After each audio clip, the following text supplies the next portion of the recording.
నమస్కారం. ప్రతిధ్వనికి స్వాగతం. వ్యవసాయ సీజన్ వచ్చింది, యూరియా కరువు వచ్చింది. ఏటా సేమ్ సీన్ రిపీట్ అవుతుంది. రైతుల్ని సతాయిస్తూనే ఉంది. తెలంగాణలో అయితే కొన్ని చోట్ల ఉదయం నుంచే పడిగాపులు కాస్తే 2 బస్తాలు దొరకడం కూడా గగనంగా మారింది. సీఎం నుంచి కేంద్ర వ్యవసాయ శాఖ మంత్రి వరకు యూరియా కొరత ఉందని అంగీకరించారు. తెలంగాణ అటుంచితే పక్క రాష్ట్రం ఏపీలోనూ కొన్ని చోట్ల యూరియా కరువు కలవరపెడుతూనే ఉంది. అసలు సాగు సీజన్ వస్తే చాలు రైతులకు ఎదురయ్యే సమస్యల్లో యూరియా ఫస్ట్ ఉంటుంది దేనికి?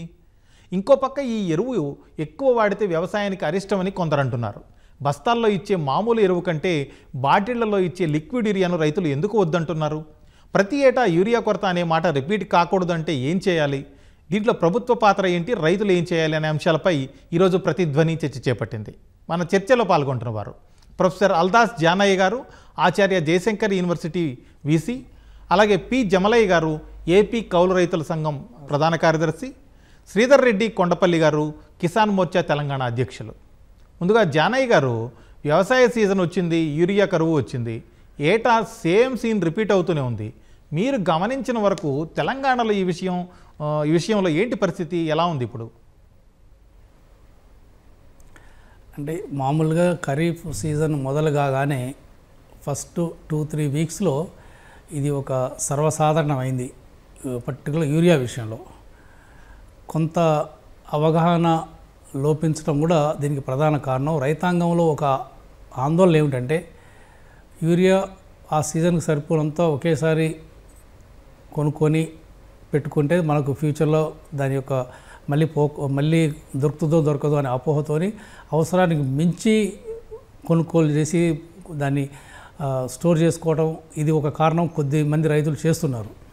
రెండవది ఏంటంటే అవసరము ఉన్న దానికి ఒక ఆల్టర్నేటివ్ ఉన్నప్పటికీ కంపల్సరిగా ఒకరిని చూసి ఒకరు ఈ యూరియా వాడకం అనేది బాగా గణనీయంగా పెరుగుతుంది. వాస్తవానికి యూరియా ఒక మోస్తరు మించి వాడితే అది పంట దిగుబడి పెరగడం పక్కకు పెట్టి అది అన్ని విధాల నష్టం. ఈ అంశాన్ని మేము వ్యవసాయ విశ్వవిద్యాలయం తరఫు నుంచి రైతు ముంగిట్లో శాస్త్రవేత్తలు దాదాపు ఒక 1200 గ్రామాలు మా శాస్త్రవేత్తలు తిరిగి తెలంగాణ రాష్ట్రం అంతటా 1,20,000 మంది రైతాంగానికి మేము అవగాహన కల్పించాం. ఒక 6 అంశాలలో ఇది మొట్టమొదటి అంశం.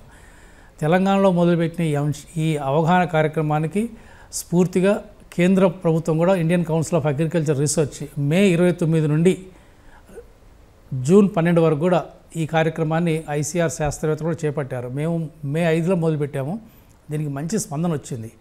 రైతు సోదరులకు ఏం చెప్పామంటే అదే విషయం మళ్ళీ మీ ద్వారా రైతు సోదరులకు చెప్పేది ఏంటంటే మీరు యూరియా ఎంత వేసుకోవాలో అంతే మీరు మార్కెట్కి వెళ్ళండి. ఇప్పుడు కొరత అనేది ఒక ఆర్టిఫిషియల్గా మీకు కనిపిస్తుంది, కానీ వాస్తవానికి స్కేర్సిటీ అనేది రియల్ స్కేర్సిటీ కాదు. అవసరానికి మించిన డిమాండ్ అనేది రైతుల నుంచి వస్తుంది కాబట్టి మనకు వచ్చే సప్లై సరిపోక అది మనకు ఒక స్కేర్సిటీ లాగానో లేదంటే అది రైతులకు ఇబ్బందికరంగా కనిపిస్తున్నది. కానీ రైతాంగం కనుక ఆలోచించి మనకు ఇంతవరకు చాలు, ఈ సీజన్ ఫస్ట్ దుక్కి దున్నుకుంటున్నారు కాబట్టి ఎక్కువ దుక్కి దున్నే సమయంలో మనకు యూరియా కంటే డిఏపి, ఈ కాంప్లెక్స్ ఫెర్టిలైజర్స్ వేసుకుంటారు. మీకు యూరియా అనేది మధ్యలో మీకు ఒక పంట విత్తనం వేసుకున్న తర్వాత 30 నుంచి 40 రోజుల తర్వాత సెకండ్ డోజులు ఎక్కువ యూరియా వేస్తుంటారు. ఫస్ట్ దిక్కులో వరిలో కానీ వేరు పంటల్లో కూడా ఫస్ట్ కాంప్లెక్స్ డిఏపీల మీద ఎక్కువ ఉంటుంది. కాకపోతే దురదృష్టం ఏంటంటే ఇక్కడ ఒక పాలసీలో ఒక ప్రధానమైన లోపం ఉన్నది. అంటే ఎరువుల ధరల పాలసీ కంట్రోల్ చేసేది కేంద్ర ప్రభుత్వం. రైతాంగం కూడా ఇదే చెప్పారు. మొన్న మేము రైతు ముంగిట్లో శాస్త్రవేత్తలకు వెళ్ళినప్పుడు, ఇటు ఐసీఆర్ శాస్త్రవేత్తలు పోయినప్పుడు కానీ మన అగ్రికల్చర్ యూనివర్సిటీ శాస్త్రవేత్తలు పోయినప్పుడు కూడా తెలంగాణలో ఒకే ఒక సమస్య ఏంటంటే ఎందుకు పెరుగుతుంది యూరియాకు అంటే అవసరానికి మించిన గిరాకీ ఎందుకు పెరుగుతుందంటే ధరలు తక్కువ. యూరియా ధర కేవలం దాదాపు 300-350 రూపాయలకు మీకు 50 కిలోల బస్తా దొరుకుతున్నది. అదే డిఏపి కాంప్లెక్స్లో వీటికంటే 5-6 రేట్లు ఎక్కువ ఉంటుంది, బాగా రేట్లు తేడా ఎక్కువ ఉంటుంది.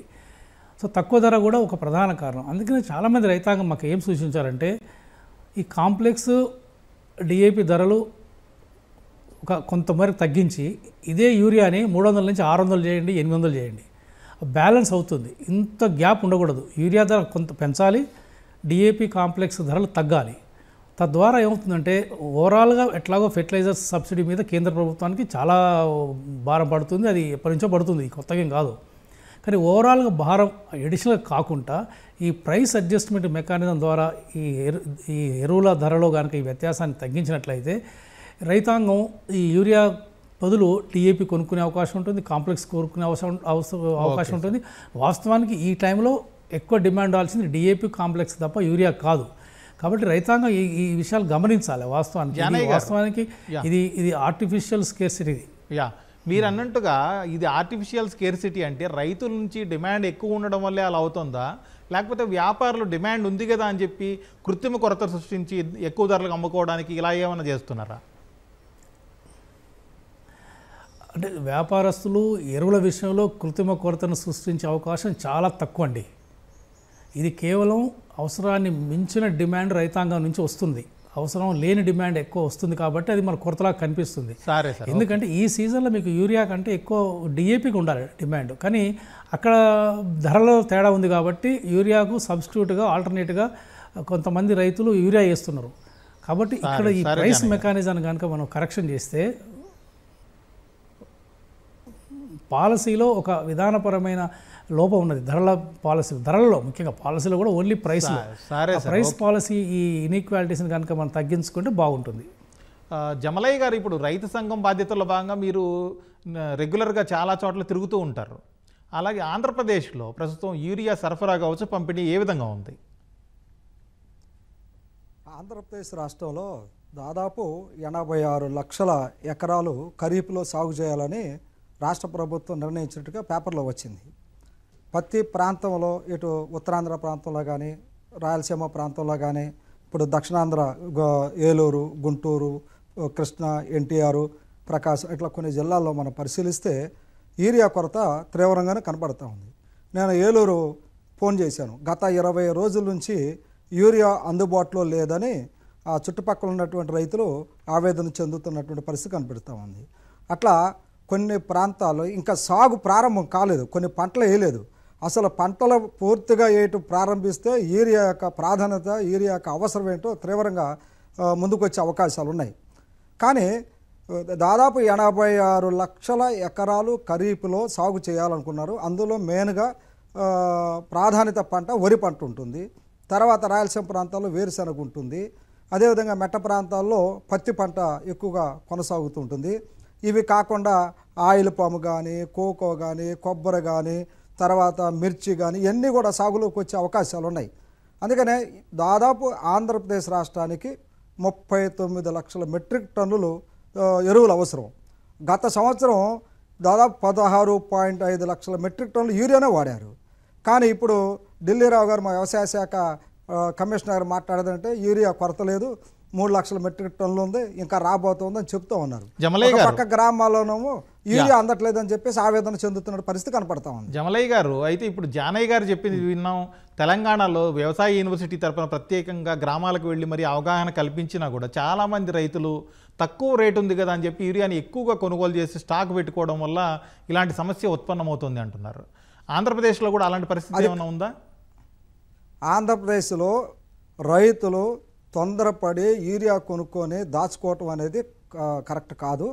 కానీ యూరియా సరఫరా ఉండాలి. అలాంటి పరిస్థితి ఉందా అని అడుగుతున్నా. తక్కువ రేటు ఉందని కాదు. జమలయ్య గారు, ఆహారానికి జమలయ్య గారు దాచుకున్నారు అని చెప్పట్లేదు, అలాంటి పరిస్థితి ఏమైనా ఉందా అని అడుగుతున్నాను. అయితే ఆ పరిస్థితి అయితే ఏమి లేదండి. ఓకే, నేను అడిగాను. ఇప్పుడు నారుమళ్ళకి యూరియా వాడాలి, కొంతమంది బోర్ల కింద సాగు వచ్చింది, కాలువలు కూడా వదిలారు, నాట్లు కూడా వేసుకుంటున్నారు. వేసే ముందు వేసిన తర్వాత కూడా యూరియా అవసరం ఉంటుంది. కాబట్టి రైతులు ఎక్కువ మంది దాన్ని వాడాలని చెప్పేసి కోరిక ఉంది. ఎందుకంటే ఆంధ్రప్రదేశ్లో 80 నుండి 90% మంది కౌలు రైతులు. కాబట్టి ఈ కౌలు రైతులు కౌలు చెల్లించడంతో పాటు పెట్టుబడి పెట్టాలి. ఆ పెట్టిన పెట్టుబడి తీసుకురావటం కోసం యూరియా ఎక్కువగా వాడటం వల్ల దిగుబడి పెరుగుతుంది, దానివల్ల పంట బాగా వస్తుంది అనే ఆశ కౌలు రైతాంగంలో ఉన్నది. దానికోసమే యూరియాని ఎక్కువగా వాడుతున్నారు. కానీ మా రాష్ట్రంలో దాదాపు 7,700 రైతు సేవా కేంద్రాలు ఉన్నాయి. వ్యవసాయ శాఖ దాదాపు 677 మండలాల్లో వ్యవసాయ శాఖ ఎంఈఓలు ఉన్నారు. వీళ్ళు కాకుండా ఎంపీఓలు, ఇట్లా చాలా సిబ్బంది ఉన్నారు.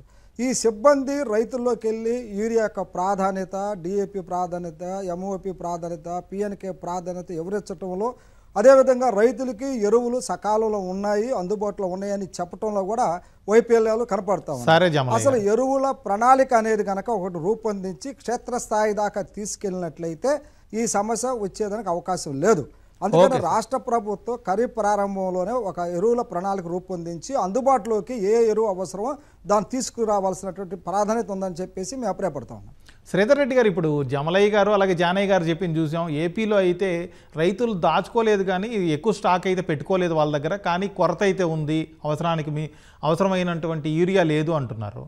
జానయ్య గారు ఏమో తెలంగాణలో అవగాహన కల్పించినా కూడా ఇక్కడ ఎక్కువ మంది రైతులు ముందే స్టాక్ ఎక్కువ పెట్టుకోవడం, తక్కువ రేటుకి వస్తుండడం వల్ల ముందే కొనుగోలు చేయడం, ఇలాంటి వాటి వల్ల కొరత వస్తుంది అంటున్నారు. అసలు సమస్య ఎక్కడ ఉంది? ప్రణాళిక పరంగా ప్రభుత్వాలు ఏం చేస్తే ఈ సమస్య నుంచి బయటపడొచ్చు అంటారు? ముందుగా ప్యానల్లో పాల్గొంటున్నటువంటి పెద్దలు జానయ్య గారికి, జమలయ్య గారికి, ఈటీవీ యాజమాన్యానికి, ఈటీవీ వీక్షకులకి హృదయపూర్వక నమస్కారాలు తెలియజేస్తా ఉన్నాను. యూరియా సరఫరా విషయంలో గత కొద్ది రోజులుగా వస్తున్నటువంటి కథనాలన్నీ కూడా ఇలా ప్రధానంగా పరిశీలిస్తే నిజానికి ఇందాక జానయ్య గారు అనేక విషయాలను మనం విశ్లేషించేటువంటి ప్రయత్నం చేశారు. యూరియా అనేది నిజంగా ప్రతిపక్ష పార్టీలకు కానివ్వండి, లేకపోతే ఇలా తెలంగాణలో అయితే ప్రధానంగా కాంగ్రెస్ ప్రభుత్వానికి కానీ ఒక కథా వస్తువుగా మారిపోయింది అనేది నా ఉద్దేశం. ఎందుకంటే ఈ దేశంలో నరేంద్ర మోడీ గారు ప్రధానమంత్రిగా బాధ్యత తీసుకున్న తర్వాత యూరియా విషయంలో ఒక విప్లవాత్మకమైనటువంటి మార్పులు తీసుకురావడం జరిగింది. మనందరికీ తెలుసు, గతంలో యూరియా తెచ్చుకోవాలంటే క్యూలో నిలబడాల్సి రావడము, చెప్పులు క్యూలో పెట్టడము, పాసు పుస్తకాలు క్యూలో పెట్టడము, చేతి కర్రలు క్యూలో పెట్టడం అనేటువంటి పరిస్థితి నుంచి యూరియా వ్యవసాయానికి కాకుండా ఇతర మార్గాలకు అక్రమంగా మళ్లిస్తున్నారనేటువంటి విషయాన్ని పరిశీలించిన తర్వాత వేపపూతతో కూడినటువంటి యూరియాను మరి ఆయా రాష్ట్రాలకు ఉన్నటువంటి అవసరాలను బట్టి ఎప్పటికప్పుడు సకాలంలో పంపిస్తున్నటువంటి నేపథ్యం. ఇప్పుడు ఈ మధ్యలో ఎక్కడ కూడా మనం యూరియా కోసం ప్రజలు బారులు తీరుతున్నారనేటువంటి సందర్భాన్ని మనం ఎక్కడ గమనించలేదు. శ్రీధర్ రెడ్డి గారు ఓకే, బీజేపీ ప్రభుత్వం కేంద్రంలో వచ్చిన తర్వాత పెద్దగా ఇలాంటి సమస్యలు లేవు అంటున్నారు. అయితే మనం ప్రత్యక్షంగా చూస్తున్నాం తెలంగాణలో కావచ్చు చాలా చోట్ల అదొకటి. అలాగే మీరు అంటున్నారు కాంగ్రెస్ ప్రభుత్వం ఇక్కడ అలాంటి పరిస్థితిని ఒక కథా వస్తువుగా తయారు చేసింది అంటున్నారు. మరి ఆంధ్రప్రదేశ్లో మీ మిత్రపక్షం బీజేపీకి సంబంధించిన మిత్రపక్షం తెలుగుదేశం, బీజేపీ వీళ్ళ కూటమి అధికారంలో ఉంది, మళ్ళీ అక్కడెందుకు సమస్య ఉంది? నేను అనేది అసలు ఆంధ్రప్రదేశ్ లో అయినా తెలంగాణలో అయినా ఇందాక పెద్దలు జానయ్య గారు చెప్పినటువంటి విషయంలో ఒక వ్యాలిడ్ పాయింట్ ఉంది. యూరియా పీక్స్ లో ఎప్పుడు వాడతాం సార్? ఈ రోజు ఆగస్టు జూలై ఎండింగ్, ఆగస్టు తర్వాత యూరియా పీక్స్ లో స్టార్ట్ చేయడం అనేది అవసరం ఉంటది. ఇప్పుడు ఇవాళ ఇక్కడ తెలంగాణ విషయం తీసుకుంటే అనవసరమైనటువంటి రాద్ధాంతాన్ని, అనవసరమైనటువంటి రైతులలో గందరగోళాన్ని, అనవసరమైనటువంటి ఆందోళన కలగజేసింది సాక్షాత్తు వ్యవసాయ శాఖ మంత్రి ప్రకటనతోటి ఈ గందరగోళం ప్రారంభమైంది. ఈ రోజు రైతు యూరియా రేపు దొరుకుతుందో దొరకదో అనేటువంటి ఆవేదనను రాష్ట్ర ప్రభుత్వమే కల్పిస్తే మరి ఈ పరిస్థితి తలెత్తడానికి నిజంగా రాష్ట్ర ప్రభుత్వం బాధ్యత వహించాల్సినటువంటి అవసరం ఉంది. నిజానికి ఇప్పుడు దుక్కుల సమయము డిఏపి ఉపయోగం ఉంటది, కాంప్లెక్స్ ఉపయోగం ఉంటది. దాని తర్వాత ఒక దాదాపు ఇంకొక నెల రోజుల తర్వాత మనం యూరియా వాడకానికి పీక్స్ లోకి వెళ్తాం. అయితే విషయం ఏంటంటే నేను చెప్పదలుచుకున్నది కూడా అదే. తెలంగాణ విషయం తీసుకున్నట్టయితే గత ఖరీఫ్ను కనుక పరిశీలిస్తే రాష్ట్రానికి అదనపు యూరియా ఇచ్చినటువంటి రికార్డు ఉంది కేంద్ర ప్రభుత్వానికి. 12,50,000 మరి 12.5 లక్షల టన్నుల యూరియానే ఇచ్చారు ఎక్స్క్లూజివ్ గా. కాబట్టి ఇక్కడ గతంలో కిషన్ రెడ్డి గారు కేంద్ర మంత్రిగా ఉండి చొరవ తీసుకొని రబీలో ఇంకా తగ్గుతున్నదంటే కూడా అదనంగా 2 లక్షల టన్నుల యూరియాని తెప్పించినటువంటి విషయం రికార్డులలో ఉంది. ఈ సీజన్ లో కూడా వీళ్ళు ఇంటెంట్ పెట్టి సకాలంలో ఎప్పటికప్పుడు ఎంత కావాలంటే అంత అందించడానికి సిద్ధంగా ఉన్నామని చెప్పి కేంద్రం స్పష్టత ఇచ్చినాక కూడా ఈ యొక్క యూరియా పేరుతోని రాజకీయాలు చేయడం దురదృష్టకరం. నిజానికి రాష్ట్రంలో జరుగుతున్నది ఏంటంటే ఒక్క నిమిషం నన్ను కంప్లీట్ చేయనియండి. రాష్ట్రంలో శాసనసభ ఎన్నికల సమయంలో రైతులకు అనేక హామీలు ఇచ్చి ఆ హామీలను అమలు చేయలేక, వైఫల్యం చెల్లి రుణమాఫీ చేయలేక, 12,000 రూపాయలు వ్యవసాయ కూలీలకు ఇవ్వలేక, ఇలా పంటల బీమా పథకం అమలు చేయలేక, ఇలా రైతు భరోసా పేరుతోనే హామీలు ఇచ్చి ఒక పంటకు కుదించి ఈ రకంగా రైతులు తీవ్రమైనటువంటి ఆగ్రహావేశాలతో ఉన్న నేపథ్యంలో కేంద్రం మీద కొంత బురద జల్లి కేంద్రం వైపు రాజకీయాన్ని తిప్పుదామనేటువంటి ప్రయత్నంలో, రాజకీయ ఎత్తుగడలో భాగంగా ఈ యూరియా పేరుతోని డ్రామాలు ఆడుతున్నారు తప్ప నిజానికి యూరియా కొరత ఉండేటువంటి అవకాశం లేదు. టైం టు టైం ఇలా కేంద్ర ప్రభుత్వము ఏ రాష్ట్రానికి ఎంత యూరియా కావాలంటే అంత యూరియాని సప్లై చేయడానికి సిద్ధంగా ఉంది. పెద్దలు జానయ్య గారు చెప్పిన దాంట్లో నేను ఏకీభవించట్లేదు. ఇందాక వారు ఒక మాట అన్నారు, ఎందుకంటే అంతర్జాతీయ మార్కెట్లో ఎరువుల ధరలు, రసాయనిక ఎరువుల ధరలు విపరీతంగా పెరిగినప్పటికీ కూడా రైతు మీద భారం పడకూడదని చెప్పి పాత ధరలకే అమ్మాలని చెప్పి ఇవాళ యూరియా బస్తా ఎంత అండి, 266 రూపాయలకే ఇలా రైతులకు యూరియా బస్తా అమ్మాలి. రెడ్డి గారు మళ్ళీ వద్దామండి. జానయ్య గారు, ఇప్పుడు డిమాండ్ సప్లై ఈ లెక్కలను బట్టి చూస్తే గత ఏడాదితో పోలిస్తే ఈ సంవత్సరం యూరియాకు డిమాండ్ పెరిగిందా, లేకపోతే అంచనా వేయడంలో ప్రభుత్వాల వైఫల్యం ఏమైనా ఉందా, లెక్క తప్పిందంటారా? దీనికంటే ముందు నేను చిన్న ఒక వివరణ, శ్రీధర్ రెడ్డి గారు సార్ జానయ్య గారు అన్నారు కాబట్టి ఓకే అన్నారు. కాకపోతే మనం దీన్ని రాజకీయ అంశాల జోలికి వెళ్లకుండా మనం రైతుల సమస్యలు వాటి గురించి మాట్లాడతాం. వద్దు, డైవర్షన్ వద్దు, రాజకీయ అంశాల్లోకి వద్దు. ఈ ప్రోగ్రాం ద్వారా లేదు అదే విషయం, ఈ ప్రోగ్రాం ద్వారా మనం ఒక మంచి సందేహము రైతాంగానికి ఇవ్వాలనే ఉద్దేశం ఇది. సో మనం రాజకీయ కోణంలో మాట్లాడితే అది చివరికి అది రోజు జరిగే రెగ్యులర్ డిబేట్ లాగానే ఉంటుంది తప్ప ప్రయోజనం ఉండదు. అవును, అదే మా రాష్ట్ర వ్యవసాయ మంత్రి గారు చేసిన ప్రకటన కొంచెం దాన్ని వక్రీకరించి చెప్పినట్టున్నది. ఈరోజు దేశ ప్రధాని కూడా ఒకే మాట, యూరియాను తగ్గించండి, వాతావరణాన్ని కాపాడండి. రాష్ట్ర ముఖ్యమంత్రి గారు కూడా అదే మాట. స్వయంగా మా వ్యవసాయ మంత్రి గారు మాతో పాటు రైతు అవగాహన సదస్సులో దాదాపుగా 6 వారాల ప్రోగ్రాంలో 6 రోజులు మాతో పాటు కూడా యూరియా అవసరం ఎంతవరకు తగ్గించాలో అంతే తగ్గాలి, మీరు విపరీతంగా వాడుతున్నారు, యూరియా అనేది సగం తగ్గించాలని మాతో పాటు కూడా చెప్పిన ప్రాక్టీసింగ్ ఫార్మర్ మా వ్యవసాయ మంత్రి తుమ్మల నాగేశ్వరరావు గారు. సరే, ఇప్పుడు రాజకీయంగా ఇది వేదిక కాదు, ఇది రైతులకు ఉపయోగపడే విధంగా మనం ఒక సందేశం ఇద్దామనే ఉద్దేశంతో ఈ మాట చెప్తున్నా. ఈ రుణమాఫీకి, ఈ పంటల బీమాకి ఇవన్నీ ఇది వేదిక కాదు, దాన్ని సపరేట్గా కావాలని చర్చిద్దాం. అదేమీ పెద్ద గొప్ప విషయం కాదు. సో ఈరోజు యూరియా సమస్య ఏంటంటే, అసలు వాస్తవానికి ఇప్పుడు ఇమ్మీడియట్గా యూరియా వాడే టైం కాదు ఇది వ్యవసాయ సీజన్లో. ఇంతకుముందు శ్రీధర్ రెడ్డి గారు చెప్పినట్టుగా నేను కూడా ముందు చెప్పాను, దాదాపుగా విత్తనం విత్తుకున్న తర్వాత 30 నుంచి 40 రోజుల తర్వాత సెకండ్ డోజులు ఎక్కువ వాడతాం. ఇది కేవలం ఏంటంటే, ఒకటి ధర తక్కువ.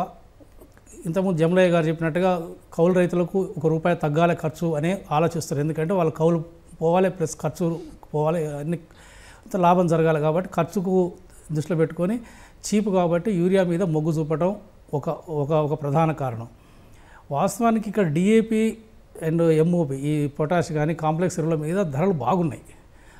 కేంద్ర ప్రభుత్వం ఒక్క యూరియా బస్తా మీద 50 కిలోల బస్తా మీద దాదాపు 2500కు పైగా సబ్సిడీ ఇస్తున్నది. ఇది వాస్తవం. ఇందులో ఇది రాజకీయాలు కాదు, ఇది వాస్తవం. యూరియా వాడకం తగ్గాలి అంటే ఫస్ట్ దాని ధర పెంచాలి. ఇది రైతాంగమే కోరుకుంటున్నారు, ఇది మేము స్వయంగా మీకు చెప్తున్నాం. రైతాంగం కోరుకునేది ఏంటంటే, మీరు డిఏపీలు కాంప్లెక్స్ల ధరలు తగ్గించండి, యూరియా ధర పెంచండి. డెఫినెట్గా శాస్త్రజ్ఞులు చెప్పినట్టుగా శాస్త్రవేత్తలు ఏదైతే సూచిస్తున్నారో, మీరు దుక్కిలో నాటు వేసేటప్పుడు డిఏపీ కాంప్లెక్స్ చేసుకోండి. తర్వాత ఒక 1.5 మంత్ 45 రోజుల తర్వాత అప్పుడు యూరియా ఒక స్ప్లిట్, మరొక 45-50 రోజుల తర్వాత ఇంకొక 2వ డోస్ వేసుకుంటే ఎకరానికి వరిలో మ్యాక్సిమం మీకు 1.5 బస్తాతో అయిపోతుంది. ఒక 1.5 బస్తాతో అయిపోతుంది యూరియా. కానీ ఇప్పుడు ఒక్క ఎకరానికి వరిలో దాదాపు 3 నుంచి 4 బస్తాలు వేస్తున్నారు. డిఏపి కాంప్లెక్స్ చాలా తక్కువ వేస్తున్నారు, ఎందుకంటే ధరలో తేడా ఉంది కాబట్టి ఇక్కడ కేంద్ర ప్రభుత్వం ఈ విధానంలో, ధరల విధానంలో మార్పు చేయాల్సిన అవసరం ఉన్నది. అవసరం వస్తే రాష్ట్రాల సలహాలు తీసుకోవచ్చు, ఎందుకంటే ఇది రైతాంగం సంబంధించిన విషయం కాబట్టి రాజకీయం చేయకూడదు. తర్వాత మళ్ళీ మీరు ధరలు పెంచారు అని యూరియా ధర పెరిగితే దాన్ని రాజకీయ కోణంలో చూడకూడదు. యూరియా ధరలు పెంచాల్సిన అవసరం ఉన్నది, డిఏపి కాంప్లెక్స్ ధరలు తగ్గించాల్సిన అవసరం ఉన్నది. సో ఈ వ్యత్యాసంతోనే ఈరోజు స్కేర్సిటీ అనేది యూరియాకి ఎందుకు కనబడుతుంది అంటే, ఈరోజు వాస్తవానికి రియల్గా డిమాండ్ ఉండకూడదు కానీ ఉన్నది. కానీ సప్లై కూడా మీకు ఇది అనేది త్రూఅవుట్ సీజన్ ఉంటుందండి. ఏదో జూలైలో కేంద్రం సప్లై చేసి ఆపేదు, ఆగస్టులో వస్తుంది, సెప్టెంబర్లో వస్తుంది, అక్టోబర్లో కూడా వస్తుంది. సో ఇది కంటిన్యూస్గా ఉంటుంది కేంద్రం నుంచి యూరియా సప్లై. ఇప్పుడు ఏంటంటే అనూహ్యంగా అవసరం లేని డిమాండ్ వచ్చింది కాబట్టి మీకు కొరతలా కనిపిస్తుంది. ఎవరిని కేంద్రం రాష్ట్రం కేంద్రాన్ని ఎవరిని బ్లేమ్ చేయాల్సిన అవసరమే లేదు. ఇది రైతాంగంలో మనం ఒక అవగాహన కల్పించాలి, ధరలలో ఉన్న వ్యత్యాసం యొక్క విధానాన్ని మార్చాలి. జమలయ్య గారు, ఇప్పుడు ఇదే అదునుగా చేసుకుని కొంతమంది ఎక్కువ ధరలకు అమ్మడం, లేకపోతే బ్లాక్ మార్కెట్ చేయడం, ఇలాంటి వాటి వల్ల కూడా యూరియా కొరత ఏర్పడింది అనే ఒక విమర్శలు ఉన్నాయి. అసలు ఏం జరుగుతుంది వాస్తవంగా, క్షేత్రస్థాయిలో ఎలాంటి పరిస్థితి ఉంది? మీరు చెప్పిన సూచన పరిగణలో తీసుకోవాల్సిన అవసరం కూడా ఉంది. నేను కర్నూలు జిల్లాలో పత్తికొండ ఆదోని ప్రాంతాల్లో ఫోన్ చేశాను. యాక్చువల్గా 45 కేజీలు యూరియా బస్తా 266 రూపాయల 50 పైసలు ఉంది. కానీ దాన్ని బయట మార్కెట్లో 280, 300 దాకా అమ్ముతున్నటువంటి స్థితి కూడా కనపడుతూ ఉంది. కారణం ఏంటంటే వ్యవసాయ శాఖ వాళ్ళు పంపిణీ చేయాల్సినటువంటి మార్కెట్ ఫెడ్ సంస్థల నుంచి కానీ పిఎస్సిఎస్ల సంస్థల నుంచి కానీ సకాలంలో యూరియా కనుక అందించినట్లయితే రైతులు బయట మార్కెట్లో కొనుక్కోవాల్సిన అవసరం ఉండదు. కానీ ప్రభుత్వం ద్వారా పంపిణీ చేయవలసిన సంస్థల నుంచి యూరియా అందుబాటులో లేనప్పుడు బయట ఎక్కడ దొరుకుతుందో అని చెప్పేసి ఆరాట పడతారు, ఆందోళన చెందుతారు. ఈ నేపథ్యంలో వ్యాపారస్తులు తమ దగ్గర ఉన్నటువంటి యూరియాని రేటు పెంచి ఆ విధంగా రైతులు భారం మోపే పద్ధతిలో కనపడుతోంది. రైతులు కూడా యూరియా దొరికితే చాలు అనే ఆందోళనతో ఉంటారు కాబట్టి అదనంగా చెల్లిస్తూ ఉన్నారు. దీన్ని రాష్ట్ర ప్రభుత్వం ఏం చేయాలి? అది తెలంగాణ ప్రభుత్వమైనా ఆంధ్రప్రదేశ్ ప్రభుత్వమైనా వెంటనే యూరియా ఎక్కడెక్కడ ఉన్నది, ఏ ప్రాంతంలో ఉన్నది, ఎంత అందుబాటులో ఉన్నది, రైతులు దేనికో ఏ పంటకు వాడుతూ ఉన్నారు పరిశీలించి, అదేవిధంగా వ్యాపారస్తుల దగ్గర నిల్వలు ఎంత ఉన్నాయి, ఎంత రేటుకి అమ్ముతున్నారని చెప్పేసి ఎప్పటికప్పుడు నిఘా ఉండాలి. ఆ నిఘా ఉన్నట్లయితే ఈ బ్లాక్ మార్కెట్ సృష్టించడానికి అవకాశం ఉండదు. రైతుల యొక్క ఆందోళనని ఆసరా చేసుకొని ఆ విధంగా కొంతమంది వ్యాపారస్తులు ఉన్న సరుకుని నిలవ పెట్టుకొని బ్లాక్ మార్కెట్లో అమ్ముకునే పరిస్థితి కూడా మనకు కనపడుతాం. అందుకనే రాష్ట్ర ప్రభుత్వం ఎప్పటికప్పుడు కొన్ని విజిలెన్స్ కమిటీ కానీ లేదా నిఘా కమిటీలు కానీ పర్యవేక్షణ కమిటీలు కానీ వేసి అక్కడ కొరత ఉన్న ప్రాంతాల్లో అక్కడ ఎక్కువ రేటుకి అమ్ముతున్న వ్యాపారస్తుల యొక్క దుకాణాలను ఇవన్నీ కూడా పరిశీలించి ఆ విధంగా కొరతని దృష్టిలో పెట్టుకొని బ్లాక్ మార్కెట్ నివారించడానికి అవకాశాలు ఉంటాయి. శ్రీధర్ రెడ్డి గారు, ఇప్పుడు తెలంగాణ వరకు తీసుకుంటే ఏప్రిల్ మే నెలల్లో రావాల్సిన కోటా రాలేదు, అది తగ్గింది, దానివల్ల కూడా సమస్య చాలా తీవ్రమైంది అని చెప్పి తెలంగాణ రాష్ట్ర ప్రభుత్వం కేంద్రానికి లేఖ రాసింది. యాక్చువల్గా ఏం జరుగుతుంది మీ పరిశీలన ప్రకారం? నేను ఆ విషయం ప్రస్తావించడం కోసమే ఇందాక వివరం చెప్పిన పెద్దలు జానయ్య గారు చెప్పారు కాబట్టి. శ్రీధర్ రెడ్డి గారు, జానయ్య గారు కూడా ఏమన్నారంటే రేటు తక్కువగా ఉండడం వల్ల యూరియాకి ఎక్కువగా మొగ్గు చూపుతున్నారు జనము, అలాగే కాంప్లెక్స్, డిఏపి ఇలాంటివి ఎక్కువ రేట్లు ఉండడం వల్ల కొనడానికి ఇబ్బంది పడుతున్నారని చెప్పారు తప్ప జానయ్య గారు రాజకీయ విమర్శలు కానీ ఏం చేయలేదు. లేదు, నేను చేశారని అనడం లేదు. పెద్దలు జానయ్య గారికి ఒక విషయం చెప్పదలుచుకున్నాను. నేను కూడా రైతునే, నాకు ఎద్దు వ్యవసాయం ఉంది. నేను కూడా చెప్పింది ఏంటంటే తుమ్మల నాగేశ్వరరావు గారు వ్యవసాయ శాఖ మంత్రిగా ఆ ప్రకటనతోనే రైతులలో ఆందోళన వచ్చింది. యూరియా కోసము యూరియా కేంద్రం ఇవ్వడం లేదు అని చెప్పి ఉత్తరం రాశారు. ఆ నేపథ్యంలోనే రైతులు ఆందోళన చెందారని చెప్పడం నా ఉద్దేశం. అది రికార్డులో ఉంది, వారు చేసిన ప్రకటన ఉంది. నేను దాన్ని ఎవరు కూడా వక్రీకరించాల్సిన అవసరం లేదు. అది ప్రధానంగా పత్రికల్లో వచ్చింది. రెండవది సరే జానయ్య గారు, ఓకే, శ్రీధర్ రెడ్డి గారు రాయొచ్చు, తప్పలేదు. సాధారణంగా ప్రతి రాష్ట్ర వ్యవసాయ శాఖ మంత్రులు సాధారణంగా ఇలాంటి పరిస్థితులలో మాకు ఇవ్వండి అని లేఖ రాస్తుంటారు. గతంలో ఇవ్వలేదు అని కాదండి, అక్కడ నెగటివ్గా దాని కాదు, పాజిటివ్గా ఏంటంటే సరే జానయ్య గారు గిరాకీ పెరిగింది కాబట్టి ఏ కారణాలైనా సరే డిమాండ్ పెరిగింది అంతవరకే ఒక్క నిమిషము జానయ్య గారు, నాకు ఒక నిమిషం అవకాశం ఇవ్వండి. చెప్పండి. నేనేం చెప్తున్నానంటే వారు వ్యవసాయ శాస్త్రవేత్తగా ఉన్నారు, నేను రైతుగా ఉన్నాను. ఇప్పుడు అసలు యూరియా ఇప్పటికిప్పుడు దాని యొక్క యూసేజ్ ఉందా లేదా అనేది వారే విశ్లేషణ చేశారు. వచ్చినటువంటి అసలు రైతుల ఆందోళన గురించి కూడా మనం చర్చించాం. రెండవది, యూరియా బస్తాకు రేటు తగ్గించాలి, రేటు పెంచాలి అనేటువంటి విషయాన్ని వారు ప్రస్తావించారు. కానీ ఆ తర్వాత వచ్చినటువంటి పరిణామాల విషయం బహుశా వారు ఆలోచించినట్టు లేరు. ఎందుకంటే ఇలా దేశవ్యాప్తంగా ఉన్న రైతుల వ్యవసాయాన్ని ముందుకు తీసుకుపోవాలా, వ్యవసాయాన్ని పండగలాగా మార్చాలనేటువంటి ఉద్దేశంలోనే ఇలా అంతర్జాతీయ మార్కెట్లో వ్యవసాయం పూర్తిగా రసాయన ధరలు మరి 100, 200, 300% పెరిగినా కూడా ఆ భారాన్ని కేంద్రం భరించి ఇలా 266 రూపాయలకే యూరియా బస్తా ఇస్తా ఉన్నారు. కాబట్టి ఇలా మనము యూరియా వాడకాన్ని తగ్గించాలని జానయ్య గారు చెప్పడం పూర్తిగా వాస్తవం. అది యూరియా వాడకాన్ని తగ్గించాలి, సేంద్రియ వ్యవసాయం ప్రారంభించాలి. ఇంకా నరేంద్ర మోడీ గారు అయితే ప్రాకృతిక వ్యవసాయం ప్రారంభించాలంటున్నారు. ఆయన ఎటువంటి రసాయనిక ఎరువులు, క్రిమి సంహారక మందులు కొట్టకుండా ప్రాకృతిక వ్యవసాయం, ప్రకృతి వ్యవసాయం చేయాలని అంటున్నారు. అదంతా కూడా ఖచ్చితంగా వికసిత కృషి సంకల్ప అభియాన్లో బహుశా వారికి తెలుసు. జానయ్య గారికి మొన్ననే శివరాజ్ సింగ్ చౌహాన్ గారు వ్యవసాయ శాఖ మంత్రిగా తెలంగాణలో కూడా పర్యటించారు. నేను కూడా ఆ స్టాల్స్ కి వెళ్ళడం జరిగింది. రాబోయే రోజుల్లో వ్యవసాయాన్ని ప్రగతి పదంలో తీసుకురావాలంటే ఖచ్చితంగా రసాయనిక ఎరువులు, క్రిమి సంహారక మందుల వాడకాన్ని తగ్గించాల్సిందే. అయితే ఇప్పటికిప్పుడు చేయలేని పని గురించి దాన్ని మనం ఒకసారి చర్చిద్దాం, తప్పనిసరిగా చర్చిద్దాం. కానీ ఈ రోజు రైతులలో, తెలంగాణ రైతులలో ఆందోళన ఎందుకు వచ్చింది, యూరియా సరఫరాలో ఇబ్బందులు ఎందుకు తలెత్తుతున్నాయి అనేది మనం విశ్లేషించాల్సినటువంటి అవసరం ఉంది.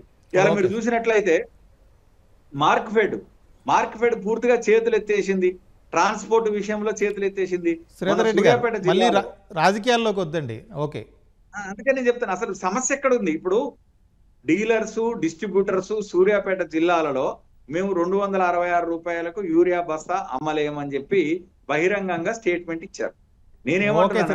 మళ్ళీ వద్దాం. ఓకే, రాష్ట్ర ప్రభుత్వము తన వైఫల్యాలను సమీక్షించుకోవాలి. మళ్ళీ వద్దాం. Okay sir. జానయ్య గారు, మీరు ఇంతకుముందు చెప్పినట్టుగా రైతులు ఎక్కువగా కొనడం వల్ల ధర తక్కువ ఉంది, ఎక్కువ కొనేసి స్టాక్ పెట్టుకుందాం అనే ఆలోచన వల్ల కొంత కొరత అయితే, అసలు యాక్చువల్గా మన దేశంలో ఎంత ఉత్పత్తి అవుతుంది యూరియా, అలాగే విదేశాల నుంచి ఎంత దిగుమతి చేసుకుంటున్నాం, ఈ రెండింటిలో ఉన్న తేడా ఏమైనా సమస్య కారణమవుతుందా? అంటే ఇప్పుడు యూరియా కావాల్సిన ఈ మన రా మెటీరియల్ మాత్రమే మనకు ఇంపోర్ట్ చేసుకుంటాం. యూరియా వరకు చాలా వరకు మన స్వదేశంలోనే ఉత్పత్తి అవుతుంది. ఓకే, వాస్తవానికి మనకు గత 75 సంవత్సరాలు చూస్తే మొత్తం ఎరువుల వాడకం దేశంలో కేవలం 4 కిలోలు ఉండేది ఒక ఎకరానికి. ఇప్పుడు అది దాదాపుగా 180 కిలోలు వరకు వచ్చింది. ఎందుకంటే ఎప్పుడైతే హరిత విప్లవం వచ్చిందో డెఫినెట్గా ఆ టైంలో మనకు మొత్తం యూరియా కానీ ఇతర ఫెర్టిలైజర్స్ అన్నీ బయట నుంచి ఇంపోర్ట్ చేసుకునేది. ఆహార పదార్థాలతో పాటు వాటిని మనం పెంచాలని చెప్పి హరిత విప్లవం తర్వాత బాగా అన్ని ఫెర్టిలైజర్స్ సపరేట్ మినిస్ట్రీనే పెట్టి మొత్తం డొమెస్టిక్ ప్రొడక్షన్ ఎక్కువ పెరిగింది. కానీ ఇప్పటికి కూడా మ్యూరేట్ ఆఫ్ పొటాష్ కానీ కొన్ని కాంప్లెక్స్ ఫెర్టిలైజర్స్, డిఏపి ఇవి మాత్రం మన దేశంలో ఒక డొమెస్టిక్ ప్రొడక్షన్ ఉన్నప్పటికీ మనం మ్యూరేట్ ఆఫ్ పొటాష్ అనేది ఇప్పటికి ఇంపోర్ట్ చేసుకుంటాం. ఎందుకంటే మనకు ఆ రా మెటీరియల్ లేదు, ఇక్కడ ఆ ప్రొడక్షన్ కూడా తక్కువ ఉంది కాబట్టి. సో ఓవరాల్గా మనకు అసలు ఉత్పత్తిలో కానీ పెద్ద సమస్య లేదు. ఏవైనా రా మెటీరియల్ ముఖ్యంగా ఈ ముడి చమురుతో కూడిన ఈ రా మెటీరియల్ ఇంటర్నేషనల్ ప్రైస్కు లింక్ ఉంది కాబట్టి విపరీతమైన ధరలు ఒక్కోసారి పెరుగుతుంటాయి, ఒక్కోసారి తగ్గుతుంటాయి. అయినా సరే స్థిరంగా యూరియా ధర గత చాలా సంవత్సరాల నుంచి ఇదే రేటు ఉంటుంది. కానీ DAP, muriate of potash complex ధరలు బాగా పెరిగినాయి. ఈ వ్యత్యాసం కూడా రైతులలో ఒక రకమైన మార్పు వచ్చి యూరియానే వాడటం మొదలుపెట్టారు. పెద్ద తేడా లేదు మాకు, షార్ట్ టర్మ్లో యూరియా వాడినా అదే ఈల్డ్ వస్తుంది, డిఏపి వాడినా అదే ఈల్డ్ వస్తుంది తెలుస్తుంది. కానీ దీర్ఘకాలికంలో ఈ నేల ఆరోగ్యం పాడుకోవటం, అదేవిధంగా మనకు పండించిన పంటలో కూడా మీకు పెద్దగా ఈ కెమికల్ రెసిడ్యూస్ ఉండటం, ఇంకా ఎక్కువ యూరియా వాడటం వల్ల ఈ చీడపీడల డిసీజులు, పెస్టులు ఎక్కువ అటాక్ చేయటం, సో ఈ నష్టాలు ఎక్కువ ఉన్నాయి అన్నట్టు. ఈ అవగాహన అనేది చాలా అవసరం రైతాంగానికి. ఇలా మనం అందరం కూడా ఈ వేదిక ద్వారా కూడా రైతాంగానికి మరొకసారి మనం మనవి చేసేది ఏంటంటే, యూరియా అనేది ఇమ్మీడియట్గా క్రాప్ సీజన్ బిగినింగ్లో పెద్దగా అవసరం ఉండదు. ఇది క్రాప్ సీజన్ మొదలైన తర్వాత, విత్తనాలు అన్నీ నాటు పడ్డ తర్వాత, మీకు ఎప్పుడైనా ఒక 45-50 రోజుల తర్వాత అప్పుడు అవసరం ఉంటుంది. ఇప్పుడు అవసరం ఉండేది మీకు అంతో ఒకవేళ మీకు ఆఫ్ సీజన్లో గ్రీన్ మాన్యూర్స్ ఏమైనా వేసుకున్నట్లయితే ఇప్పుడు కాంప్లెక్స్ ఫెర్టిలైజర్స్ లేదంటే సూపర్ ఫాస్ఫేటో, డిఏపి వేసుకుంటే సరిపోతుంది. ఎకరానికి ఒక 1/2 బస్తానో అది కలిపి మొత్తం. కాబట్టి మీకు తొందరగా యూరియా అయిపోతుంది అనే ఒక ఆర్టిఫిషియల్ కూడా వాళ్ళకు ఒక ఏంటంటే ఇక పోతే దొరకదేమో అనే ఫీలింగ్లో కూడా ఉన్నారు. కాబట్టి సరే 260 రూపాయలే కదా, ఒక 4 బస్తాలు తెచ్చి పెట్టుకుందాములే అనే ఒక ఆలోచనలు కూడా కొంతమంది రైతులు వాడుకొని తీసుకొచ్చుకుంటున్నారు. ఎందుకంటే ఇది అదే ఇప్పుడు మీరు ఒక బస్తా మీకు డిఏపి కొనాలంటే దాదాపు 1500 నుంచి 1800 రూపాయలు అవుతుంది.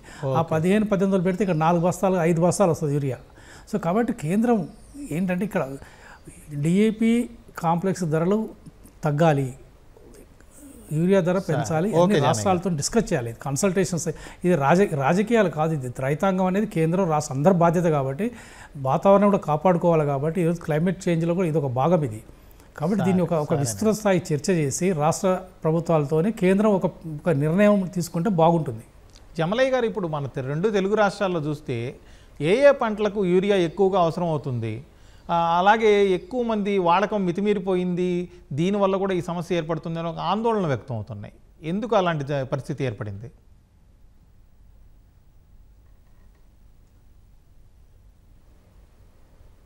జమలయ్య గారు, ఓకే శ్రీధర్ రెడ్డి గారు, ఇప్పుడు యూరియా విక్రయం పైన ఫెర్టిలైజర్ డీలర్ల స్థాయిలో కూడా సమస్య ఉందని తెలుస్తోంది. దానికి కారణాలు ఏంటి? పరిష్కారం ఉందా లేదా? ఇట్లాంటి విషయం ఎంతవరకు వచ్చింది ఆ సమస్య పరిష్కారం? అందుకనే నేను చెప్పేది ఏంటంటే 266 రూపాయలకే యూరియా బస్తాను అమ్మాలి సార్.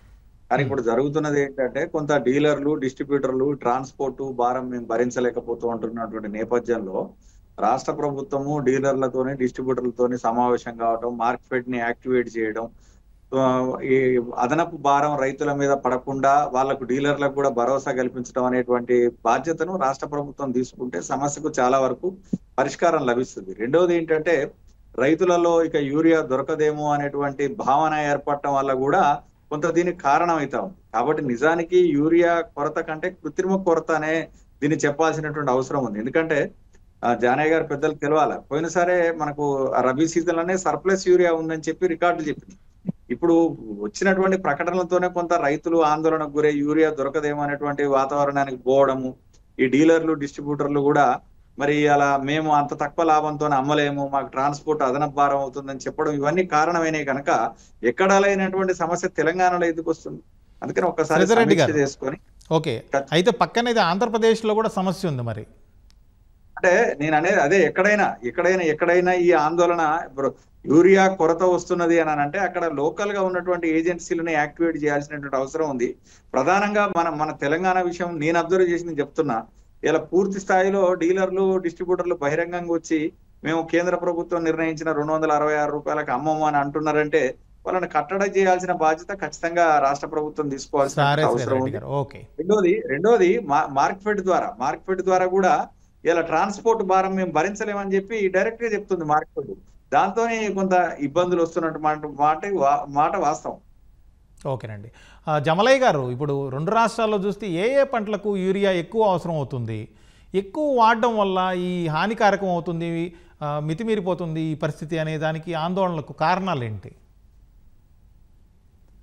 రాష్ట్రంలో తెలంగాణ అయినా ఆంధ్ర అయినా యూరియా లేకోకుండా ఏ పంట పండించట్లేదు.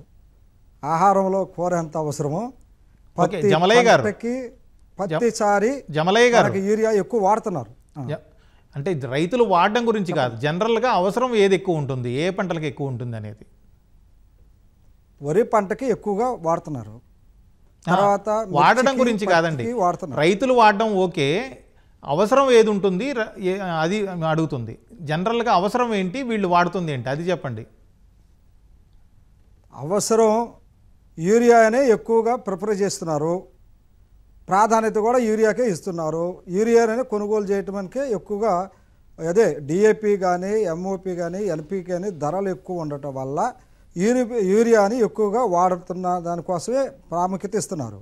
యూరియా వాడటం వల్ల పంట ఏపుగా పెరుగుతుంది, దిగుబడి బాగా వస్తుందని చెప్పి ఆలోచన రైతాంగంలో ఉంది.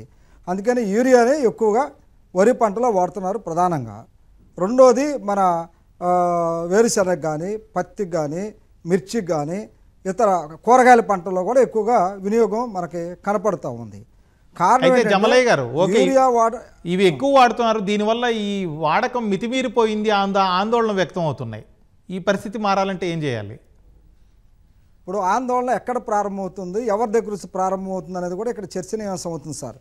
ఇప్పుడు వ్యవసాయ శాఖ వాళ్ళు ఈ మితిమీరి యూరియా వాడవద్దు, దానికి ప్రత్యామ్నాయం వాడాలి అనే అంశాన్ని రైతాంగంలో తీసుకెళ్ళి మోటివేట్ చేసి అవగాహన కల్పించాలి. ఉదాహరణకు మా రాష్ట్రంలో పొలం బడి, తోటబడి రకరకాల కార్యక్రమాలు నిర్వహిస్తూ ఉన్నారు. ఆ కార్యక్రమంలో వాస్తవంగా పంటలు పండిస్తున్న రైతుల్ని సమీకరించుకొని ఆ విషయం చెప్పాలి. ఎందుకంటే సాయిల్ టెస్ట్ చేస్తున్నారు. సాయిల్ టెస్ట్లో ఏ మూలకము లోపంగా ఉన్నదో ఆ మూలకానికి సంబంధించినటువంటి అంశాన్ని రైతులు తెచ్చుకోమని చెప్పాలా, లేదంటే రాష్ట్ర ప్రభుత్వాన్ని ఇవ్వాలా. కానీ సాయిల్ టెస్ట్ చేయటం వరకు పరిమితం అవుతున్నారు.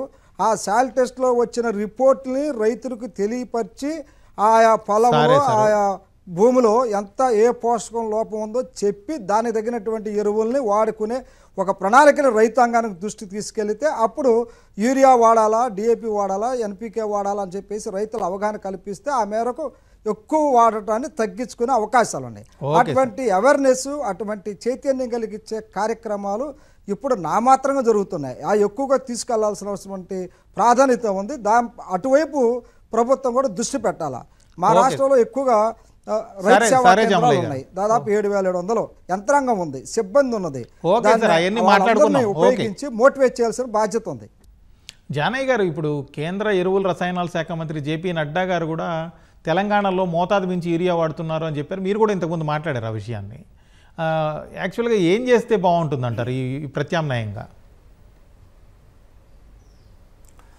ఒకటేంటంటే తెలంగాణ ప్లస్ మన ఆంధ్రప్రదేశ్లో ఒక యూనిక్ ఏంటంటే ఎరువుల వాడకంలో దేశ సగటు ఎకరానికి ఎంత వాడతారో దానికంటే రెట్టింపు వాడతారు మన తెలంగాణ మరియు ఆంధ్ర రాష్ట్రాల్లో. ఇది కూడా ఒక కారణం వాస్తవానికి.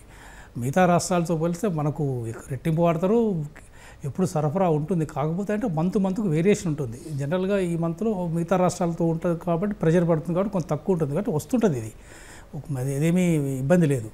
కాకపోతే ఏంటంటే దీన్ని ఓవరాల్గా తెలంగాణ ఆంధ్రప్రదేశ్ రాష్ట్రాల్లో మాత్రం తగ్గించాల్సిన అవసరం మాత్రం బాగా ఉన్నది. ఇది కేంద్రానికి రాష్ట్రానికే కాదు, అసలు యావత్ సమాజానికి ఇది మంచి జరిగే కార్యక్రమం. కాబట్టి ఈరోజు ఈ యూరియా వాడకాన్ని పర్టికులర్గా తగ్గించాలంటే 2 మార్గాలండి. ఒకటి విధానపరమైన మార్గం, ఒకటి సాంకేతికపరమైన మార్గం.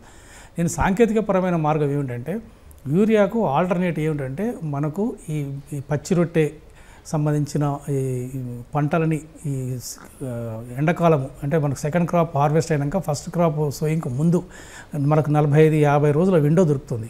అక్కడ బాగా ప్రమోట్ చేయాలి. ప్రమోట్ చేసినప్పుడు ఏంటంటే మీకు నేల సారవంతం పెరుగుతుంది. కొంత యూరియా తగ్గించినా దాని యొక్క ప్రభావం పడదు దిగుబడి మీద.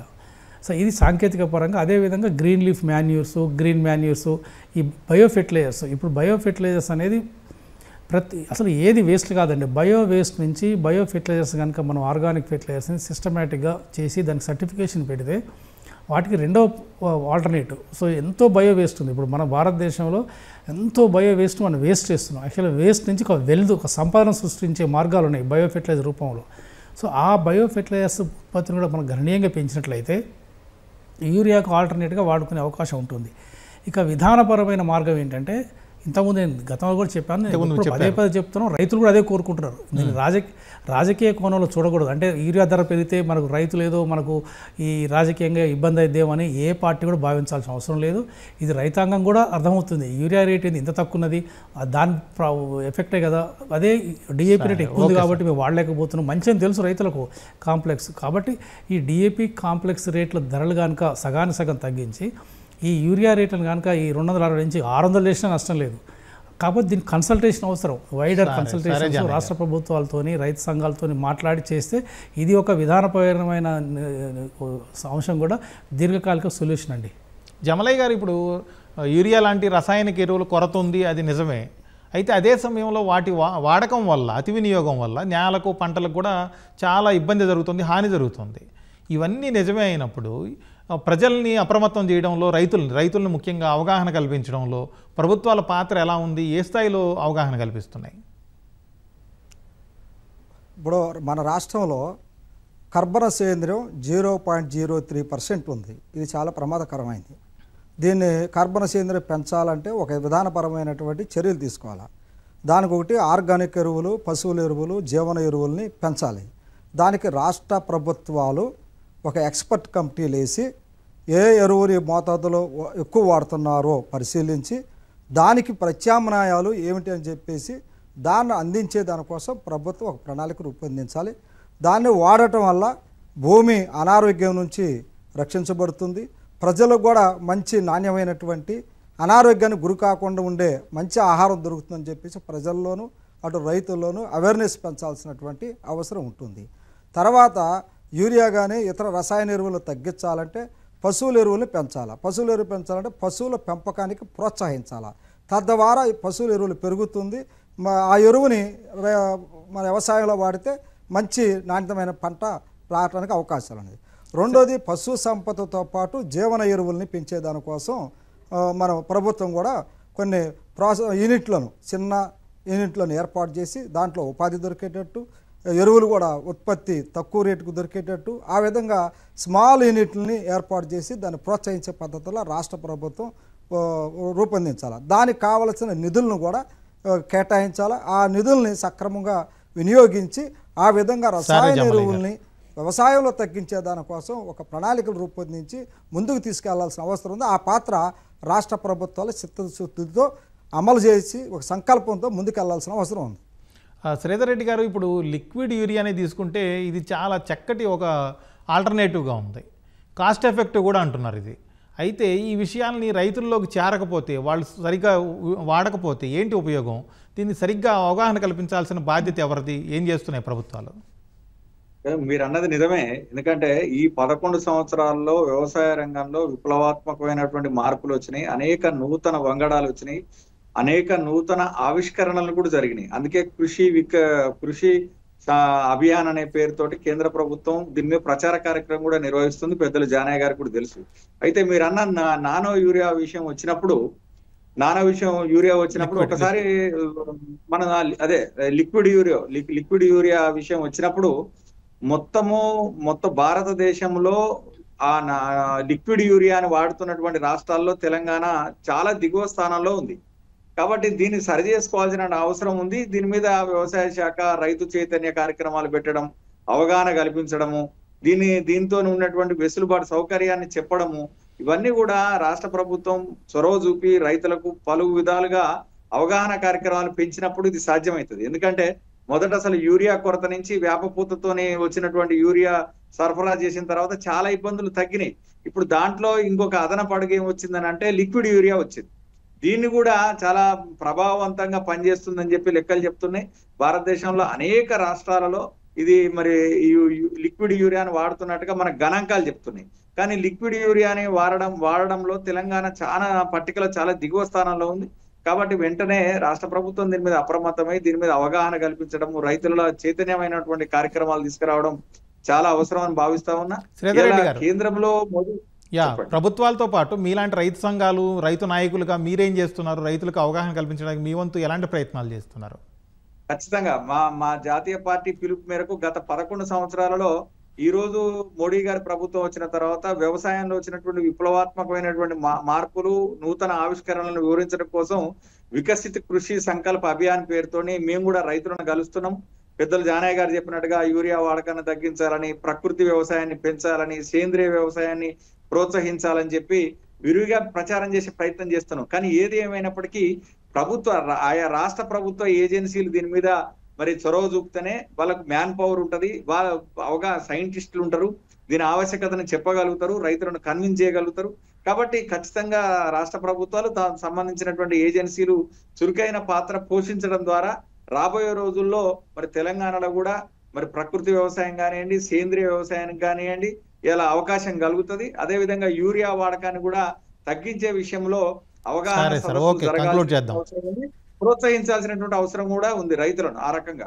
ఓకే సార్, ఇది ఇవాళ ప్రతిధ్వని. నమస్కారం.